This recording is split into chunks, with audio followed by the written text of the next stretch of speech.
The What a Stranger Told Me podcast. Check. 1, 2, 1, 2. Stranger things have happened. Microphone. Confidence. Don't talk to strangers. All right, Let's do this.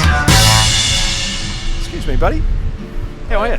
Good, My name's Tim. I host a podcast called What a Stranger Told Me, and I wander the streets of Australia talking to strangers. Yeah, Up for a chat? have a little chat. Good on you. What's your name? My name's Mitch. Okay, Mitch. Lovely to meet you. Was it Tim, sorry? Tim. Yeah. Nice to meet you. I'm going to get close to you. No, I don't you're want right. to get weird, but it just No, needs a bit it's of okay. microphone action. It's alright. What brings you to Byron Bay? It was actually a breakup. So I was meant to be away with my girlfriend at this time in Wilson's Prom in Victoria. So I had a bit of time off work, so I thought I'd better just head away, go somewhere, have a little reset, some sun. Do you mind talking about it?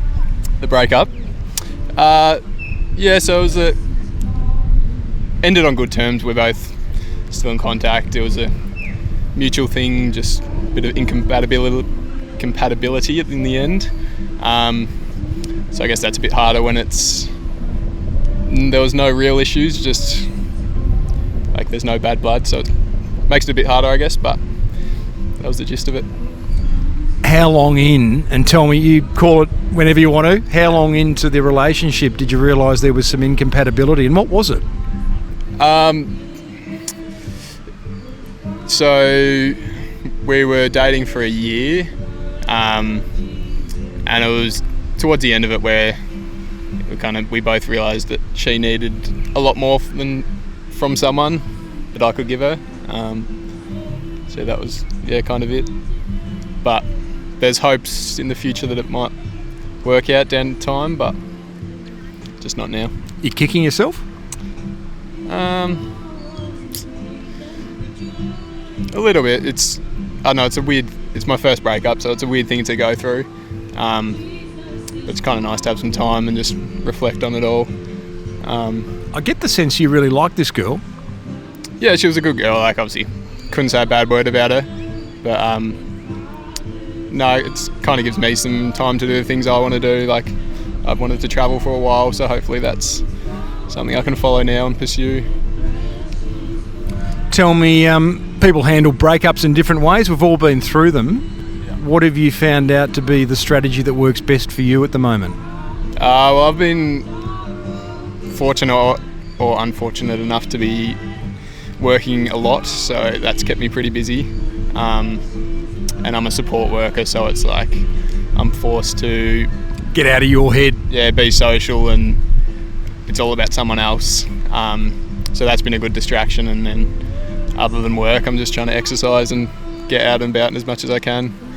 So you took off, you were planning on coming up here anyway, and you've taken off up here by yourself? We were meant to go to Wilson's Prom. Wilson's Prom, Yeah, yes. in Victoria. Great spot, by the way. Never been, so Oh, man. I was excited to go, Yeah, but yeah. instead I'm up here. Been here a few times, so thought I'd just come up here. So you on the road, or is Byron your destination and you head back south? No, I flew up here, go back home Sunday, back to work. What's work? Support worker. Of course. Yeah. So back work Monday, just a few days just to reset. Now, Mitch, I have a fascination with body modifications. Yep. You got a bit of ink on your right arm. Yep. Which one means the most? None of them. It was all just very rushed, very quick. How drunk were you? Sober for most of them, but a lot of them I just chose on the day, just rocked up and was like, I'll just pick some of them. I was like, yeah, I can do that one.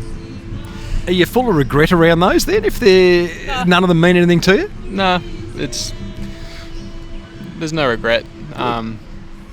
There's a couple I'm like, I probably should have thought about it a bit more, but Which one? Tell me the one that really... the pig. The pig, yeah. Yeah. You don't see many pigs tattooed, do you? No. But yeah, I was probably that one.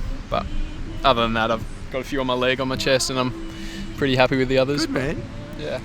Often there's a story to tell, so the first person I've come across who says no story to tell. No. Just young and dumb. I've always wanted tattoos, and then it was just kind of opportunity arose, and then I got hooked, and then just snowballed from there.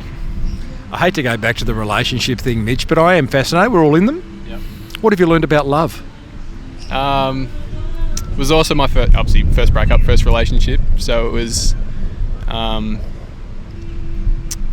I learned that it's not that easy.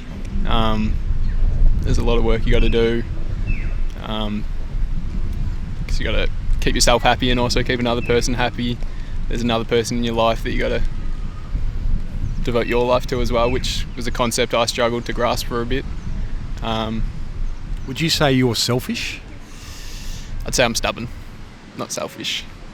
I'd say far from selfish, but yeah, just very stubborn, set in my own ways, which probably had some downfall when it came to the relationship. But Putting aside the relationship, what about a time in your life where being stubborn just did not serve you?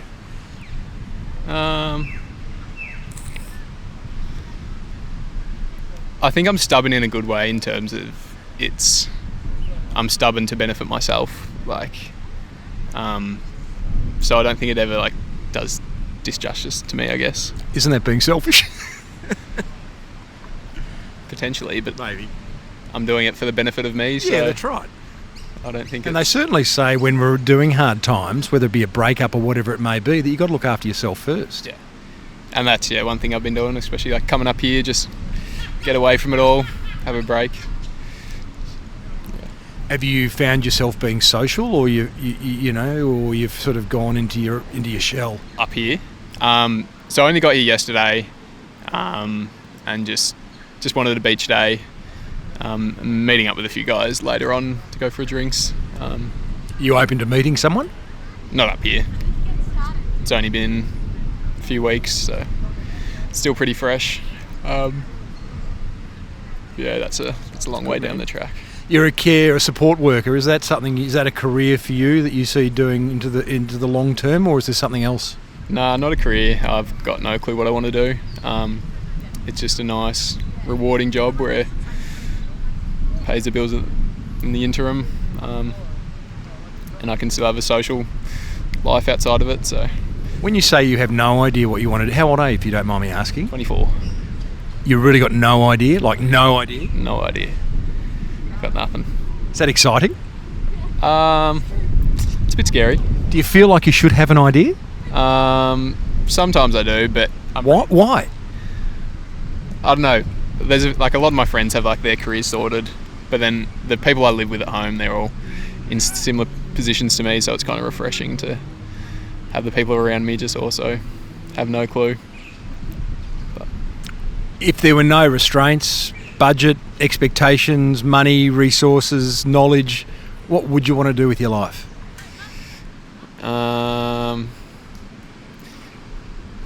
in terms of work or just living? Let's call it work.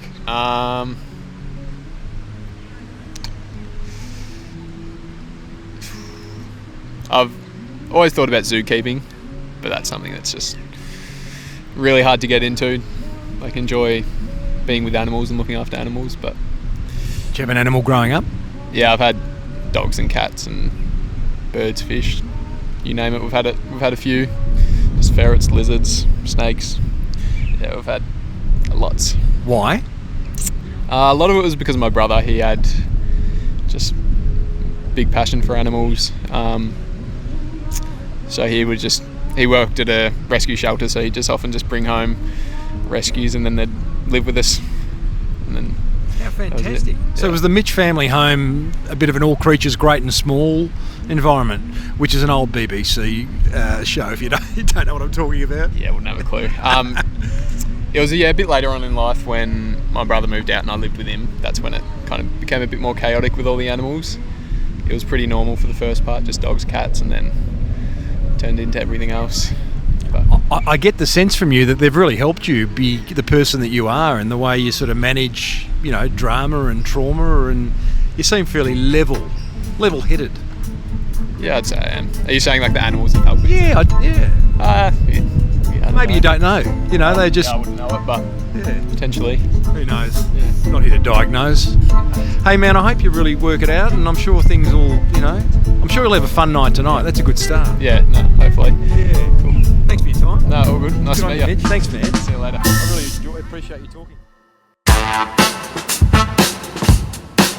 Thanks for listening, and don't be a stranger. If you've got a story you'd love the world to hear, then call us on 0489 272 286. Also, if you'd like us to chat to strangers in your town, or maybe you've got a conference you'd like a cast from, Then contact us at whatastrangertoldme.com. What a Stranger Told Me is made by Tim Reed and John Kogel. Music supervision by Dennis Folletto. Photography by Andy McCall and Will Reed. See ya.